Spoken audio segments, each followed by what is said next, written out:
Coat साहब च नहीं बनेगी हैरिटेज स्ट्रीट। पंजाब सरकार ने रद्द किया प्रोजेक्ट। मंत्री हरजोत बैंस बोले एसजीपीसी ਨੂੰ लगता सी कि हरजोत बैंस को ना मिल जावे क्रेडिट, इस कारण लगाई गई 90% ऑब्जेक्शन।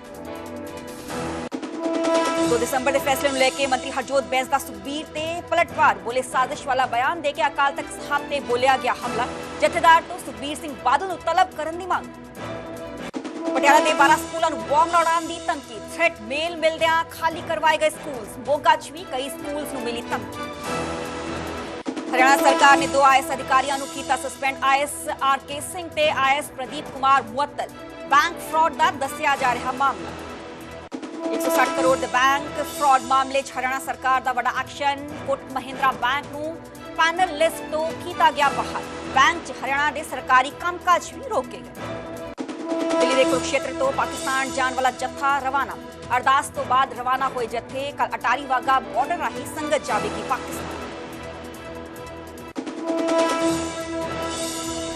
इस न्यूज हेडलाइंस के प्रायोजक पतंजलि गाय का घी, माँ का भरोसा, प्यार से परोसा।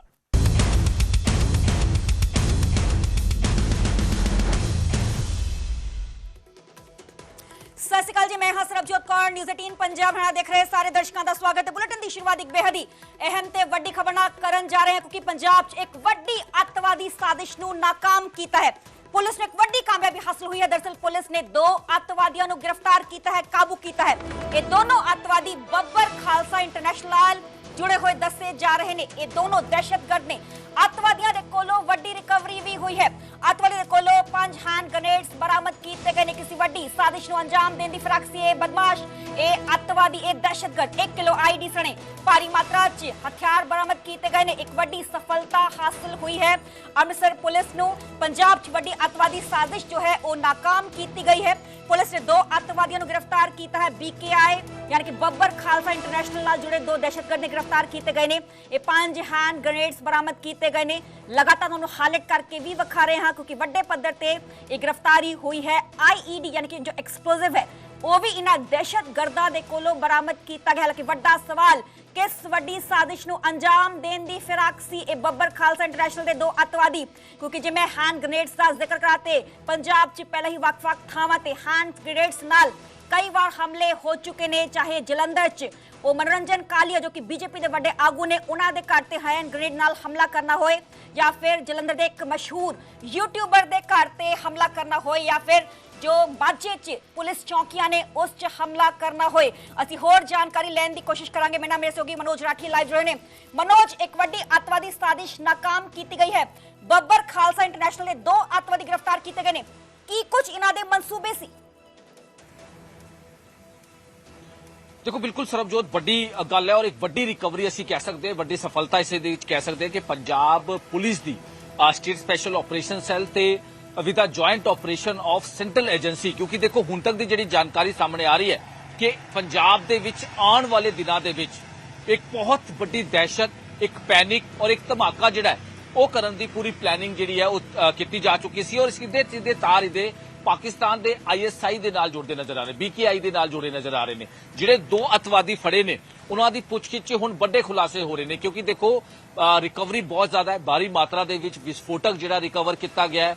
5 हैंड ग्रेनेड, डेटोनेटर्स, बैटरीज और जिहड़ा 1 किलो जिहड़ा IED एक्सप्लोसिव जिहड़ा है वो रिकवर किया गया है। वॉकी टॉकी रिकवर की गई है। और ये पूरी जिहड़ी रिकवरी हुई है ये पंजाब के वख-वख जिहड़े सोर्सिस सानू जानकारी दे रहे कि पंजाब के वख-वख जिलों के विच टारगेट जिहड़ा हैगा वो करना सीगा, यानी कि एक मकसद सी कि पंजाब दे विच अमन शांति नू खराब करना, यानी कि लॉ एंड ऑर्डर खराब करना, लोगों दे विच दहशत जिहड़ा हैगा वो मचाने की जिहड़ी हैगी कोशिश की जा रही थी। लेकिन उन्हां दी जिहड़ी एक सोची समझी साजिश जिहड़ी है वो नाकाम की गई। पंजाब पुलिस की असीं गल कर लीए, state special operation cell Amritsar joint operation central एजेंसियां दी इहदे विच एक सीक्रेट इन्फॉर्मेशन आई सी कि पाकिस्तान दी ISI एजेंसी और BKI ने इहदे विच एक बड़ी जिहड़ी हैगी फिराक दे विच एक बड़ा धमाका हो सकता है, जो कि खेप जिहड़ी है वो पंजाब दे विच पहुंच चुकी है। ये भी इन्फॉर्मेशन सी और सीक्रेट ये पूरा ऑपरेशन जिहड़ा किया गया है सरबजोत, ये पूरा ऑपरेशन ਇੱਕ ਬਹੁਤ ਹੀ ਸੀਕ੍ਰੇਟ ਤਰੀਕੇ ਦੇ ਨਾਲ ਕੀਤਾ ਗਿਆ, ਜਿਹਦੇ ਵਿੱਚ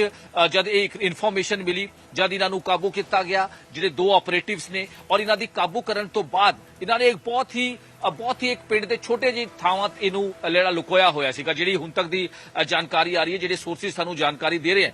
ਔਰ ਉਸ ਤੋਂ ਬਾਅਦ ਜਦ ਰਿਕਵਰੀ ਕੀਤੀ ਤਾਂ ਪੁਲਿਸ ਵੀ ਹੈਰਾਨ ਸੀ, ਕਿਉਂਕਿ ਇੱਕ ਵੱਡੀ ਸਫਲਤਾ ਅਸੀਂ ਕਹਿ ਸਕਦੇ ਹਾਂ, ਕਿਉਂਕਿ ਹੈਂਡ ਗ੍ਰੇਨੇਡ ਦੇਖੋ, ਤੁਸੀਂ ਵੀ ਜਿਹੜਾ ਜ਼ਿਕਰ ਕਰ ਰਹੇ ਹੋ ਕਿ ਇਸ ਤੋਂ ਪਹਿਲਾਂ ਵੀ ਚਾਹੇ ਉਹ ਚੰਡੀਗੜ੍ਹ ਦੇ ਸੈਕਟਰ 37 ਬੀਜੇਪੀ ਦਫ਼ਤਰ ਦੇ ਬਾਹਰ ਦਾ ਬਲਾਸਟ ਹੋਵੇ, ਚਾਹੇ ਉਹ ਜਲੰਧਰ ਦੀ ਅਸੀਂ ਗੱਲ ਕਰ ਲਈਏ, ਲੁਧਿਆਣਾ ਦੀ ਅਸੀਂ ਗੱਲ ਕਰ ਲਈਏ, ਅੰਮ੍ਰਿਤਸਰ ਦੇ ਵਿੱਚ ਕਿਸ ਤਰ੍ਹਾਂ ਪੈਨਿਕ ਕ੍ਰੀਏਟ ਕਰਨ ਦੀ ਜਿਹੜੀ ਕੋਸ਼ਿਸ਼ ਕੀਤੀ ਗਈ, ਕਿਸ ਤਰ੍ਹਾਂ ਇੱਕ ਧਮਾਕਾ ਜਿਹੜਾ ਹੈਗਾ ਕਰਨ ਦੀ ਕੋਸ਼ਿਸ਼ ਕੀਤੀ ਗਈ। ਲੇਕਿਨ ਕਈ ਵਾਰ ਪੰਜਾਬ ਪੁਲਿਸ ਜਾਂ ਫਿਰ ਜੁਆਇੰਟ ਆਪਰੇਸ਼ਨ ਜਿਹੜਾ ਵੱਖ-ਵੱਖ ਏਜੰਸੀਆਂ ਦੇ ਨਾਲ ਮਿਲ ਕੇ ਇਹਨਾਂ ਦੇ ਜਿਹੜੇ ਮਨਸੂਬੇ ਹੈ ਉਸ ਨੂੰ ਪੂਰੀ ਤਰ੍ਹਾਂ ਨਾਕਾਮ ਕਰ ਦਿੱਤਾ ਗਿਆ, ਔਰ ਇਸ ਵਾਰ ਵੀ ਇਹੀ ਹੋਇਆ। ਹੁਣ ਤੱਕ ਦੀ ਜਿਹੜੀ ਸੋਰਸਿਸ ਸਾਨੂੰ ਜਾਣਕਾਰੀ ਦੇ ਰਹੇ ਕਿ ਪੁੱਛਗਿੱਛ 'ਚ ਇਹ ਵੀ ਖੁਲਾਸਾ ਹੋਇਆ ਕਿ ਹੋਰ ਵੀ ਇਹਨਾਂ ਦੇ ਜਿਹੜੇ ਸਲੀਪਰ ਹੈਂਡ ਗ੍ਰੇਨੇਡਸ ਦਾ ਇਹਨਾਂ ਦੇ ਵੱਲੋਂ ਕੀ ਕੁਝ ਕੀਤਾ ਜਾਣਾ ਸੀ। ਪ੍ਰਤਾਪ ਸਿੰਘ ਬਾਜਵਾ ਦੀ ਤੁਹਾਨੂੰ ਸਟੇਟਮੈਂਟ ਯਾਦ ਹੋਣੀ ਹੈ, ਨਿਊਜ਼ 18 ਦੇ ਮੰਚ ਤੇ ਹੀ ਆਏ ਸੀ, ਨਿਊਜ਼ ਰੂਮ ਕਟਹਿਰਾ ਜਦੋਂ ਸ਼ੋਅ ਸੀ, ਉਸ ਦੌਰਾਨ ਉਹਨਾਂ ਨੇ ਇੱਕ ਵੱਡੀ ਸਟੇਟਮੈਂਟ ਦਿੱਤੀ ਸੀ ਕਿ 50 ਹੈਂਡ ਗ੍ਰੇਨੇਡਸ ਪੰਜਾਬ 'ਚ ਆਏ ਨੇ, ਜਿਨ੍ਹਾਂ ਤੋਂ 18 ਐਕਸਪਲੋਡ ਹੋ ਚੁੱਕੇ ਨੇ, 32 ਹਜੇ ਚੱਲਣੇ ਬਾਕੀ ਨੇ। ਬਿਲਕੁਲ ਸਰਬਜੋਤ, ਕਿਉਂਕਿ ਇਹਦੇ ਵਿੱਚ ਦੇਖੋ ਪੁਲਿਸ ਹੁਣ ਲਗਾਤਾਰ ਇਨਵੈਸਟੀਗੇਸ਼ਨ ਕਰ ਰਹੀ ਹੈ, ਔਰ ਇਹ ਵੀ ਗੱਲ ਸਾਹਮਣੇ ਆਈ ਹੈ, ਜਿਹੜੇ ਸੋਰਸਿਸ ਸਾਨੂੰ ਜਾਣਕਾਰੀ ਦੇ ਰਹੇ ਹਨ ਕਿ ਜਿਹੜੇ ਦੋ ਫੜੇ ਗਏ ਨੇ ਉਹ ਲਗਾਤਾਰ ਅਹਿਮ ਖੁਲਾਸੇ ਕਰਦੇ ਨਜ਼ਰ ਆ ਰਹੇ ਨੇ। ਪਹਿਲਾ ਖੁਲਾਸਾ ਕਿ ਪੰਜਾਬ ਦੇ ਵੱਖ-ਵੱਖ ਜ਼ਿਲ੍ਹਿਆਂ ਦੇ ਵਿੱਚ ਇਹਨਾਂ ਨੇ ਦਹਿਸ਼ਤ ਜਿਹੜੀ ਹੈਗੀ ਹੈ ਉਹ ਕੀਤੀ ਜੀ, ਔਰ ਇਹਨਾਂ ਨੂੰ ਟਾਰਗੇਟ ਵੀ ਦੇਣਾ ਸੀਗਾ, ਯਾਨੀ ਕਿ ਇਹਨਾਂ ਨੂੰ ਟਾਰਗੇਟ ਵੀ ਦਿੱਤਾ ਜਾਣਾ ਸੀ, ਜਿਹਦੇ ਵਿੱਚ ਇਹਨਾਂ ਨੇ ਅੱਗੇ ਤੋਂ ਅੱਗੇ ਧਮਾਕੇ ਕਰਨੇ ਸੀਗੇ। ਦੂਜਾ ਪੁਆਇੰਟ ਕਿ ਇਹਨਾਂ ਨੇ ਜਿਹੜਾ ਦਹਿਸ਼ਤ ਜਿਹੜਾ ਹੈਗਾ ਇੱਕ ਪੈਨਿਕ ਕ੍ਰੀਏਟ ਕਰਨ ਦੀ ਜਿਹੜੀ ਕੋਸ਼ਿਸ਼ ਕੀਤੀ ਜਾਣੀ ਸੀ। ਹਾਲਾਂਕਿ ਦੇਖੋ ਗ੍ਰੇਨੇਡ ਜਿਹੜੇ ਹੈਗੇ ਕਿੰਨੇ ਦਿਨ ਪਹਿਲਾਂ ਆਏ, ਔਰ ਇਹਦੇ ਵਿੱਚ ਅਹਿਮ ਗੱਲ ਇੱਕ ਹੋਰ ਹੈ ਕਿ ਦੋ ਜਿਹੜੇ ਆਪਰੇਟਿਵ ਫੜੇ ਗਏ ਨੇ ਉਹਨਾਂ ਦੀ ਪੁੱਛਗਿੱਛ 'ਚ ਇਹ ਵੀ ਗੱਲ ਸਾਹਮਣੇ ਆਇਆ ਹੈ ਕਿ ਕਈ ਸਲੀਪਰ ਸੈੱਲ, ਜਿਹੜੇ ਸੋਰਸਿਸ ਸਾਨੂੰ ਜਾਣਕਾਰੀ ਦੇ ਰਹੇ ਹਨ ਕਿ ਕਈ ਸਲੀਪਰ ਸੈੱਲ ਇਹਦੇ ਵਿੱਚ ਕੰਮ ਕਰ ਰਹੇ ਹਨ, ਯਾਨੀ ਕਿ ਪਾਕਿਸਤਾਨ ਜਿਹੜੇ ISI ਕਨੈਕਸ਼ਨ ਸਾਹਮਣੇ ਆ ਰਹੇ ਹਨ, ਔਰ ਉਹਨਾਂ ਦੇ ਜਿਹੜੇ ਕਈ ਸਲੀਪਰ ਸੈੱਲ ਕੰਮ ਕਰ ਰਹੇ ਹਨ, ਜੋ ਕਿ ਲੌਜਿਸਟਿਕ ਚੀਜ਼ਾਂ ਮੁਹੱਈਆ ਕਰਾਉਂਦੇ ਹਨ, ਕੰਸਾਈਨਮੈਂਟ ਨੂੰ ਇੱਥੋਂ ਚੁੱਕ ਕੇ ਦੂਜੇ ਪਾਸੇ ਸਪਲਾਈ ਕਰਨਾ, ਅੱਗੇ ਤੋਂ ਅੱਗੇ ਸਪਲਾਈ ਕਰਨਾ, ਅੱਗੇ ਤੋਂ ਅੱਗੇ ਚੇਨ ਜਿਹੜੀ ਹੈ, ਔਰ ਸਿਰਫ ਇੱਕ ਪੈਸੇ ਦਾ ਜਿਹੜਾ ਲਾਲਚ ਹੈ ਉਸ ਨੂੰ ਜਿਹੜਾ ਦਿੱਤਾ ਜਾਂਦਾ। ਜਿਹੜੇ ਵਿਦੇਸ਼ਾਂ ਦੇ ਵਿੱਚ ਬੈਠੇ ਹੈਂਡਲਰਸ ਨੇ ਉਹਨਾਂ ਨੂੰ ਪੈਸੇ ਜਿਹੜਾ ਹੈਗਾ, ਜਿਹੜੇ ਵੀ ਨੌਜਵਾਨ ਨੇ, ਜਿਹੜੇ ਬੇਰੁਜ਼ਗਾਰ ਨੇ, ਉਹਨਾਂ ਨੂੰ ਇੱਕ ਪੈਸੇ ਦਾ ਲਾਲਚ ਦਿੱਤਾ ਜਾਂਦਾ ਹੈ ਕਿ ਤੁਹਾਨੂੰ ਪੈਸੇ ਦਿੱਤੇ ਜਾਣਗੇ ਔਰ ਉਸ ਤੋਂ ਬਾਅਦ ਤੁਹਾਨੂੰ ਬਾਹਰ ਬੁਲਾ ਕੇ ਤੁਹਾਨੂੰ ਲੈਵੀ ਸਟਾਈਲ ਦਿੱਤਾ ਜਾਏਗਾ, ਤੁਹਾਨੂੰ ਇੱਕ ਇਸ ਤਰ੍ਹਾਂ ਦਾ ਜਿਹੜਾ ਹੈਗਾ ਪ੍ਰੋਵੋਕ ਕੀਤਾ ਜਾਂਦਾ, ਇਸ ਤਰ੍ਹਾਂ ਦਾ ਮਾਈਂਡ ਵਾਸ਼ ਕੀਤਾ ਜਾਂਦਾ ਔਰ ਸਲੀਪਰ ਸੈੱਲ ਜਿਹੜੇ ਹੈਗੇ ਉਹ ਉਹਨਾਂ ਨੂੰ ਐਡ ਕੀਤਾ ਜਾਂਦਾ ਹੈ। ਹਾਲਾਂਕਿ ਜਿਹੜੇ ਦੋ ਆਪਰੇਟਿਵ ਗ੍ਰਿਫਤਾਰ ਕੀਤੇ ਗਏ ਨੇ ਉਹਨਾਂ ਦੀ ਪੁੱਛਗਿੱਛ 'ਚ ਬਹੁਤ ਸਾਰੀ ਚੀਜ਼ਾਂ ਦਾ ਖੁਲਾਸਾ ਹੋ ਰਿਹਾ ਹੈ ਕਿ ਕਿੱਥੇ-ਕਿੱਥੇ ਇਹਨਾਂ ਨੂੰ ਜਿਹੜਾ ਹੈਗਾ ਅੱਗੇ ਸਪਲਾਈ ਕਰਨਾ ਸੀ। ਪਹਿਲਾ ਪੁਆਇੰਟ। ਦੂਜਾ ਪੁਆਇੰਟ ਜਿਹੜਾ ਤੁਸੀਂ ਪੁੱਛ ਰਹੇ ਹੋ ਕਿ ਟਾਰਗੇਟ ਕੌਣ ਸੀ, ਦੇਖੋ ਇਹ ਇੱਕ ਕਿਉਂਕਿ ਕਹਿ ਸਕਦੇ ਹਾਂ ਜਾਂਚ ਦਾ ਵਿਸ਼ੇ ਔਰ ਜ਼ਿਆਦਾ ਇਹਦੇ ਵਿੱਚ ਜਾਰੀ ਜਾਣਕਾਰੀ ਅਸੀਂ ਨਹੀਂ ਦੇ ਸਕਦੇ, ਲੇਕਿਨ ਪੰਜਾਬ ਦੇ ਵਿੱਚ ਕਈ ਟਾਰਗੇਟ ਸੀਗੇ, ਇਹਨਾਂ ਦੇ ਕਈ ਟਾਰਗੇਟ ਸੀਗੇ। ਸਭ ਤੋਂ ਪਹਿਲਾ ਟਾਰਗੇਟ ਤਾਂ ਦੇਖੋ ਇਹੀ ਸੀਗਾ ਕਿ ਇੱਕ ਪੈਨਿਕ ਕ੍ਰੀਏਟ ਕਰਨਾ, ਇੱਕ ਪੈਨਿਕ ਜਿਹੜਾ ਹੈਗਾ, ਇੱਕ ਪੈਨਿਕ ਜਿਹੜੀ ਹੈਗੀ ਹੈ ਕ੍ਰੀਏਟ ਕਰਨ ਦੀ ਕੋਸ਼ਿਸ਼, ਇੱਕ ਦਹਿਸ਼ਤ ਮਚਾਉਣ ਦੀ ਜਿਹੜੀ ਕੋਸ਼ਿਸ਼ ਹੈ, ਔਰ ਪੰਜਾਬ ਦੇ ਵੱਖ-ਵੱਖ ਜ਼ਿਲ੍ਹਿਆਂ ਦੇ ਵਿੱਚ ਕਿਸ ਤਰ੍ਹਾਂ ਜਿਹੜਾ ਹੈਗਾ ਲਾਅ ਐਂਡ ਆਰਡਰ ਨੂੰ ਖਰਾਬ ਕਰਨਾ। ਲੇਕਿਨ ਉਸ ਤੋਂ ਪਹਿਲਾਂ ਹੀ ਕਹਿ ਸਕਦੇ ਹਾਂ ਕਿ ਪੰਜਾਬ ਪੁਲਿਸ ਸੈਂਟਰਲ ਏਜੰਸੀਆਂ ਵੱਲੋਂ ਇਹਦੇ ਵਿੱਚ ਵੱਡੀ ਸਫਲਤਾ ਹਾਸਿਲ ਹੋਈ ਹੈ, ਔਰ ਇੰਨੀ ਵੱਡੀ ਜਿਹੜੀ ਰਿਕਵਰੀ ਪੰਜਾਬ 'ਚ ਦਹਿਸ਼ਤ ਕਿਸ ਤਰੀਕੇ ਨਾਲ ਫੈਲਾਣੀ ਹੈ। ਬਹੁਤ-ਬਹੁਤ ਸ਼ੁਕਰੀਆ ਮਨੋਜ, ਸਾਨੂੰ ਪੂਰੀ ਜਾਣਕਾਰੀ ਦੇਣ ਲਈ। ਤੇ ਇੱਕ ਵੱਡੀ ਕਾਮਯਾਬੀ ਜ਼ਰੂਰ ਹਾਸਲ ਹੋਈ ਹੈ, ਅੰਮ੍ਰਿਤਸਰ ਤੇ ਗੁਰਦਾਸਪੁਰ ਪੁਲਿਸ ਦਾ ਜੁਆਇੰਟ ਐਕਸ਼ਨ ਵੱਡੇ ਪੱਧਰ ਤੇ 5 ਹੈਂਡ ਗ੍ਰੇਨੇਡਸ ਦੀ ਬਰਾਮਦਗੀ हुई है। इस ਵੱਡੀ ਕਾਮਯਾਬੀ ਜ਼ਰੂਰ ਕਿਹਾ ਜਾ ਸਕਦਾ ਹੈ। ਇਸ ਨਾਲ ਹੀ IED ਜੋ ਐਕਸਪਲੋਸਿਵ ਹੈ ਉਹ ਵੀ ਬਰਾਮਦ ਕੀਤਾ ਗਿਆ ਹੈ। ਇਸ ਦੇ ਨਾਲ ਹੀ 1 किलो IED, 2 हैंड डेटोनेटर भी बरामद किए गए ने, PTT टाइमर, 9 बैटरीज ते वॉकी टॉकी भी बरामद किया गया। ज़ाहिर गल है कि इन्हां दा रिमांड हासिल किया जाएगा कोर्ट 'च पेश करके, तो उस तो बाद होर भी वड्डे खुलासे पुछ पड़ताल पुलिस करेगी, ये संभावना जताई जा रही है। साहब च हेरिटेज स्ट्रीट नहीं बनेगी। SGPC दे ਵੱਲੋਂ ਬਦਲਾਅ ਦੀ ਮੰਗ ਤੋਂ ਬਾਅਦ ਪ੍ਰੋਜੈਕਟ ਰੱਦ ਕਰ ਦਿੱਤਾ ਗਿਆ ਹੈ। ਪੰਜਾਬ ਸਰਕਾਰ ਨੇ ਹੈਰੀਟੇਜ ਸਟਰੀਟ ਦਾ ਪ੍ਰੋਜੈਕਟ ਰੱਦ ਕੀਤਾ ਹੈ। ਦੱਸ ਦੇ ਕਿ ਪ੍ਰੋਜੈਕਟ ਰੱਦ ਕਰਨ ਨੂੰ ਲੈ ਕੇ ਮੰਤਰੀ ਹਰਜੋਤ ਬੈਂਸ ਨੇ ਇੱਕ ਵੱਡਾ ਬਿਆਨ ਦਿੱਤਾ, ਸਟੇਟਮੈਂਟ ਸਾਹਮਣੇ ਆਈ ਹੈ। ਉਹ ਕਹਿ ਰਹੇ ਨੇ ਕਿ SGPC ਤੇ ਜਥੇਦਾਰ ਤੋਂ ਮਨਜ਼ੂਰੀ ਤੋਂ ਬਾਅਦ ਹੀ ਇਹ ਪ੍ਰੋਜੈਕਟ ਪਾਸ ਹੋਇਆ ਸੀ। SGPC ਨੂੰ ਲੱਗਦਾ ਸੀ ਕਿ ਹਰਜੋਤ ਬੈਂਸ ਨੂੰ ਕਿਤੇ ਕ੍ਰੈਡਿਟ ਨਾ ਮਿਲ ਜਾਵੇ, ਇਸ ਕਰਕੇ ਉਹਨਾਂ ਨੇ 90% ਆਬਜੈਕਸ਼ਨ ਇਸ ਪ੍ਰੋਜੈਕਟ ਤੇ ਲਗਾ ਦਿੱਤੀ। ਮੰਤਰੀ ਹਰਜੋਤ ਬੈਂਸ ਇਸ ਗੱਲ ਦਾ ਜ਼ਿਕਰ ਕਰ ਰਹੇ ਨੇ। ਹੁਣ ਕੇਸਗੜ੍ਹ ਸਾਹਿਬ ਤੋਂ ਸੀਸਗੰਜ ਸਾਹਿਬ ਤੱਕ ਹੈਰੀਟੇਜ ਸਟਰੀਟ ਜੋ ਹੈ ਉਹ ਬਣਾਈ ਜਾਏਗੀ। ਕਾबिल गौर है कि जो ने 350 साला हिंद की चादर शताब्दी समागम ਵੱਡੇ ਪੱਧਰ ਤੇ ਮਨਾਏ ਜਾ ਰਹੇ ਨੇ। ਹਾਲਾਂਕਿ ਪਿਛਲੇ ਸਾਲ ਵੀ ਇਸ ਗੱਲ ਦਾ ਜ਼ਿਕਰ ਹੋਇਆ ਸੀ ਕਿ ਸ਼ਰਨਪੁਰ ਸਾਹਿਬ 'ਚ ਹੈਰੀਟੇਜ ਸਟਰੀਟ ਬਣਾਈ ਜਾਏਗੀ। ਪ੍ਰੋਜੈਕਟ ਪਾਸ ਵੀ ਹੋ ਗਿਆ ਸੀ, ਪਰ ਹੁਣ ਮੰਤਰੀ ਹਰਜੋਤ ਬੈਂਸ ਇਸ ਗੱਲ ਦਾ ਜ਼ਿਕਰ ਕਰ ਰਹੇ ਨੇ। ਇਸ ਬਾਬਤ ਇੱਕ ਵੱਡਾ ਬਿਆਨ ਦੇ ਰਹੇ ਨੇ ਕਿ SGPC ਤੇ ਜਥੇਦਾਰ ਤੋਂ ਮਨਜ਼ੂਰੀ ਤੋਂ ਬਾਅਦ ਹੀ ਇਸ ਪ੍ਰੋਜੈਕਟ ਨੂੰ ਪਾਸ ਕੀਤਾ ਗਿਆ ਸੀ, ਮਨਜ਼ੂਰੀ ਮਿਲੀ ਸੀ। SGPC ਨੂੰ ਲੱਗਦਾ ਸੀ ਕਿ ਹਰਜੋਤ ਬੈਂਸ ਨੂੰ ਕ੍ਰੈਡਿਟ ਨਾ ਮਿਲ ਜਾਏ, इस करके इस प्रोजेक्ट ते 90% ऑब्जेक्शन लगा दी गई, यानी कि इस प्रोजेक्ट को रिजेक्ट कर दिता गया।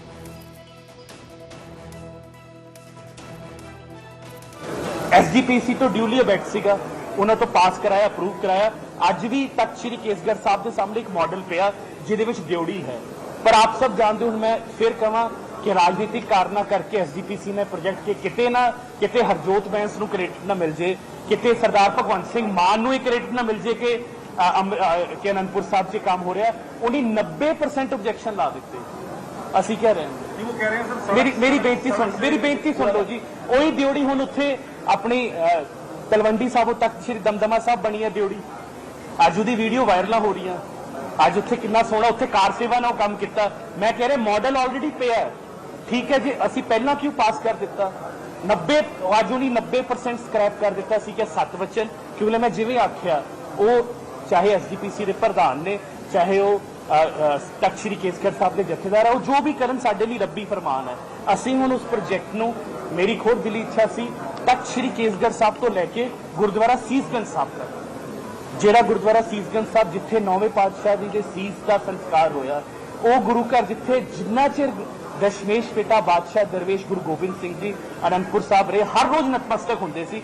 ਅਸੀਂ ਹੁਣ ਉਹ ਕੋਰੀਡੋਰ ਉੱਥੇ ਲੈ ਕੇ ਜਾ ਰਹੇ ਹਾਂ ਤਾਂ ਕਿ ਉਹ ਜਗ੍ਹਾ ਖੁੱਲ ਜਾਵੇ ਤੇ ਉਹ ਟੂਰਿਜ਼ਮ ਵਿਭਾਗ ਦੀ ਹੀ ਜਗ੍ਹਾ ਹੈ ਤੇ ਉਹ ਜਿਹੜਾ ਕੋਰੀਡੋਰ ਉੱਥੇ ਸ਼ਿਫਟ ਕਰ ਰਿਹਾ। ਜੋ ਐਸਜੀਪੀਸੀ ਨੇ ਕਿਹਾ ਸੀ ਕਿ ਸਿਰ ਮੱਥੇ, ਇਹ ਫੈਸਲਾ ਹੁਣ ਕੌਮ ਕਰੂਗੀ, ਅਨੰਦਪੁਰ ਸਾਹਿਬ ਦੇ ਲੋਕ ਕਰਨਗੇ ਕੌਣ ਸਹੀ ਸੀ।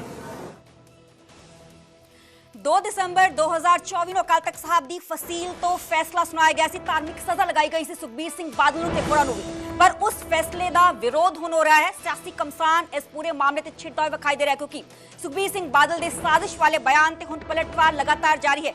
कैबिनेट मंत्री हरजोत बैंस ने निशाना साधा है सुखबीर का बयान। अकाल तख्त साहब ते हमला है, इस गल का जिक्र मंत्री हरजोत बैंस करते हुए नजर आए। उन्होंने कहा कि अकाल तख्त साहब का हर फैसला साडे लई रब्बी हुक्म है।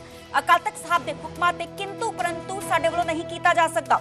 जथेदार तो सुखबीर सिंह बादल नूं तलब करन दी मांग की गई है। काबिले गौर है कि सुखबीर सिंह बादल ने 2 दसंबर के फैसले नूं उन्हां दे खिलाफ साजिश दस्सिया। सुखबीर ने कहा कि कुछ धार्मिक लीडर्स चाहुंदे सी कि मेरे ते हमला होए ते ये जो बयान दिता गया तो उसनूं लेके ज्ञानी रघबीर सिंह साबका जथेदार अकाल तख्त साहब उन्हां दा भी एक प्रतिक्रम सामने आया सी।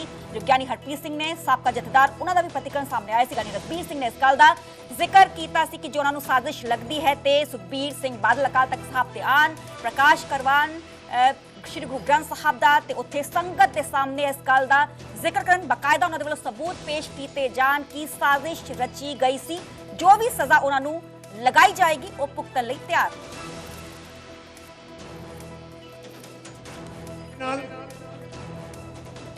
एक परिवारिक रिश्ता है। तुसी मेरा साथ दिता, तुसी वड्डे बादल साहब का साथ दिता, तुसी मेरा साथ दिता। मैं गल कर रहा सी जो शुरू की थी, जेड़ा लीडर वो कामयाब है जिहदी टीम चंगी है। देखो पिछले 1 साल बड़े मेरे ते हमले होए, मेरे ते गोली भी मार चलाने की कोशिश की। इन्ना जेड़े कई लोग जेड़े अपने आप को धार्मिक लीडर मैं कहना नहीं चाहता उस पदवी दे, उन्हों का नक्शा मकसद सी कि बादल साहब का एजेंसियां नाल मिले सी कि बादल का ना ही खत्म कर दो। मैनू सियासत चों भी कढ़ना चाहते सी। तुसी देख लो इत्थों तक साजिश कर दी सी कि मैनू दरबार साहब के बाहर क्या तुसी उत्थे बहना पर नाल छत लाई, कोई सिक्योरिटी तेरे नाल नहीं खड़ूगी। मतलब की सी इहदे ते हमला हो जाए ते खत्म हो जाए, पर परमात्मा जी दे सिर ते परमात्मा दा हत्थ है। खत्म मैनू करन नूं फिरदे सी, आप रुलदे फिरदे हुण रब दे करम आ। तो मंदभागा बयान कि अकाल तख्त साडी शान है, वो महान है। उत्थों दिता हर एक फैसला हर सिख दे लई रब्बी हुक्म है। असीं उस दे उत्ते किंतु परंतु नहीं कर सकते। ते कौम जानदी है कि अकाल तख्त साहब ते वैसे कब्जा कीता है, ये जिहड़ा सच है ये भी सानू सब पता, पर उसके बावजूद इन्ना जिहड़ा मैं समझदा हाँ हर एक सिख नूं ठेस पहुंचाने वाला बयान उन्हां वल्लों दिता गया, जिस दे उत्ते कल साबका जथेदार अकाल तख्त साहब दे ज्ञानी रघबीर सिंह जी ने भी कहा कि आओ हाजिर होइए, आपां तुसीं भी आओ ते मैं भी हाजिर हुंदा ते आपां दुध दा दुध पानी दा पानी करी। मैं समझदा कि अकाल तख्त साहब की सुप्रीमेसी, अकाल तख्त साहब दे तो दिते हुए कोई भी सजा जिसनों तुसीं मन्निया उस दे उत्ते जेड़ा भी सवाल खड़ा करूगा मैं समझदा ਉਹ ਜਿਹੜਾ ਹੈ ਉਹ ਨਰਕਾਂ 'ਚ ਜਾਊਗਾ। ਉਹ ਇੱਕ ਸਿੱਖ ਨਹੀਂ ਹੋ ਸਕਦਾ। ਤੇ ਮੈਂ ਐਕਟਿੰਗ ਜਥੇਦਾਰ यानी कुलदीप सिंह गड़गर जी ਨੂੰ ਦੋਵੇਂ ਹੱਥ ਜੋੜ ਕੇ ਬੇਨਤੀ ਕਰਦਾ ਕਿ ਸਾਡੇ ਅਕਾਲ ਤਖਤ ਸਾਹਿਬ ਤੇ ਹਮਲਾ ਹੋਇਆ ਤੇ ਹਮਲਾ ਸਰਦਾਰ ਸੁਖਬੀਰ ਸਿੰਘ ਬਾਦਲ ਵੱਲੋਂ ਕੀਤਾ ਗਿਆ ਤੇ ਇਸ ਦੇ ਉੱਤੇ ਜਿਹੜਾ ਹੈ ਉਹਨਾਂ ਨੂੰ ਸੰਮਨ ਵੀ ਕੀਤਾ ਜਾਵੇ ਤੇ ਜਿਹੜਾ ਸਿੱਖ ਅਕਾਲ ਤਖਤ ਸਾਹਿਬ ਦੇ ਹੁਕਮ ਨੂੰ ਨਹੀਂ ਮੰਨਦਾ ਤੇ ਅਕਾਲ ਤਖਤ ਸਾਹਿਬ ਦੇ ਹੁਕਮ ਨੂੰ ਕੁਐਸਚਨ ਕਰਦਾ ਉਹ ਸਿੱਖ ਕਹਿਲਾਉਣ ਦੇ ਹੱਕ ਨਹੀਂ, ਉਹਨਾਂ ਦੇ ਉੱਤੇ ਐਕਸ਼ਨ ਲਿਆ ਜਾਵੇ। ਤੇ ਹੁਣ ਗੱਲ ਕਰਾਂਗੇ ਹਿਮਾਚਲ ਦੇ ਸ਼ਿਮਲਾ ਦੀ, ਜਿੱਥੇ ਕਿ ਕਾਂਗਰਸੀ ਆਗੂ ਦੇ ਵੱਲੋਂ ਹਾਈ ਵੋਲਟੇਜ ਡਰਾਮਾ ਕੀਤਾ ਗਿਆ। ਦਰਅਸਲ ਪੁਲਿਸ ਦੇ ਵੱਲੋਂ ਰੋਕੇ ਜਾਣ ਤੇ ਹੰਗਾਮਾ ਕੀਤਾ ਗਿਆ। ਕਾਂਗਰਸੀ ਆਗੂ ਦੇ ਵੱਲੋਂ ਪੁਲਿਸ ਨੇ ਬਿਨਾਂ ਕਾਰਨ ਰੋਕਿਆ। ਇਸ ਗੱਲ ਦਾ ਜ਼ਿਕਰ ਯੁੱਧਵੀਰ ਬੈਂਸ ਦੇ ਵੱਲੋਂ ਕੀਤਾ ਗਿਆ। ਪੁਲਿਸ ਰਾਹੀਂ ਮਰਵਾਉਣਾ ਚਾਹੁੰਦੀ ਹੈ ਸਰਕਾਰ। ਬੈਂਸ ਨੇ ਇਸ ਗੱਲ ਦਾ ਜ਼ਿਕਰ ਕੀਤਾ। ਮੁੱਖ ਮੰਤਰੀ ਦੇ ਖਿਲਾਫ ਕੀਤੀ ਸ਼ਿਕਾਇਤ ਤਾਂ ਇਹ ਕਾਰਵਾਈ ਹੋ ਰਹੀ ਹੈ। ਮੈਨੂੰ ਕੁਝ ਹੋਇਆ ਤਾਂ ਪੁਲਿਸ ਇਸ ਦੀ ਜ਼ਿੰਮੇਵਾਰ ਹੋਏਗੀ, ਇਸ ਗੱਲ ਦਾ ਜ਼ਿਕਰ ਕੀਤਾ ਗਿਆ। ਤੇ ਪੁਲਿਸ ਨੇ ਜਵਾਬ 'ਚ ਬੋਲਿਆ ਹੈ ਕਿ ਉੱਪਰ ਤੋਂ ਆਦੇਸ਼ ਨੇ ਸਾਨੂੰ, ਹਾਲਾਂਕਿ ਪੁਲਿਸ ਨੇ ਇਹ ਵੀ ਕਿਹਾ ਹੈ ਕਿ ट्रैफिक नियमां की उल्लंघना करने ते एक कार्रवाई साडे वल्लों कीती गई है। जिक्रयोग है कि युद्धवीर बैंस दे वल्लों पुलिस जांच का सामना कर रहे हैं, इस लई उन्हां नूं गृह मंत्रालय तो सुरक्षा भी मिली। कोई आदेश है तो बताओ, मैं कर क्या रहे हैं? आप एक नागरिक को ऐसे रोक सकते हैं कोई? और वो भी उस नागरिक को जिसको गृह मंत्रालय ने सुरक्षा दी हुई है उसको रोक सकते हैं कोई?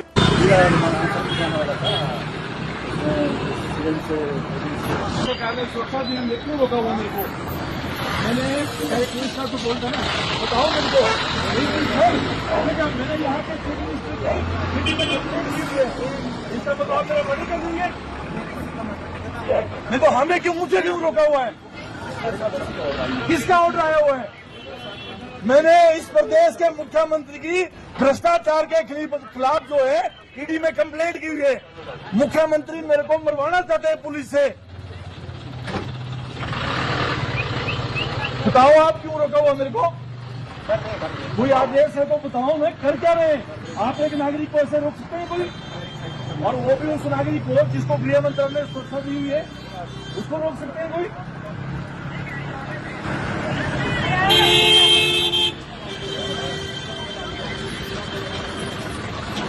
अगर मेरा मर्डर हो गया तो जो 3 पुलिस वाले हैं जिम्मेवार है। ये जैसे गुड़िया कांड में जो है सूरज का मर्डर हुआ वो पुलिस वालों ने किया और बहुत सारे पुलिस वाले उसमें जेल भी गए। इन तीनों का भी फोटो बनाओ। अगर मेरा मर्डर कहीं रास्ते में होता तो 3 पुलिस वाले जिम्मेवार रहेंगे।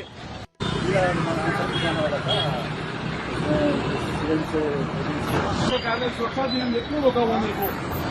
मैंने पुलिस का तो बोलता ना, बताओ मेरे को। हिमाचल च देहरा दे बगलामुखी मंदिर च पूजा की गई। दरअसल अनंत अंबानी के जन्मदिन ते यह पूजा अर्चना की गई। भंडारे का आयोजन भी किया गया ते विशेष हवन यज्ञ भी इस दौरान किए गए, उन्होंने आयोजन किया गया।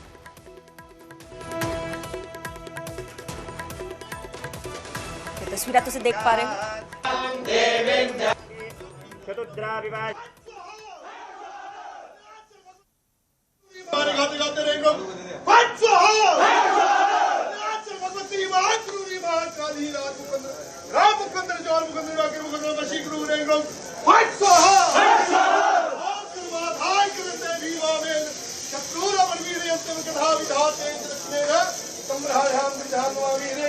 Fight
विधातेन सत्तेन सम्राणां विधातवादिनेकं फट्स्वाहा रे ग्राम फट्स्वाहा फट्स्वाहा ओम कृपाधाय करिते भीमावेन शत्रुनावलीयन्तं विधातेन सत्तेन सम्राणां विधातवादिनेकं फट्स्वाहा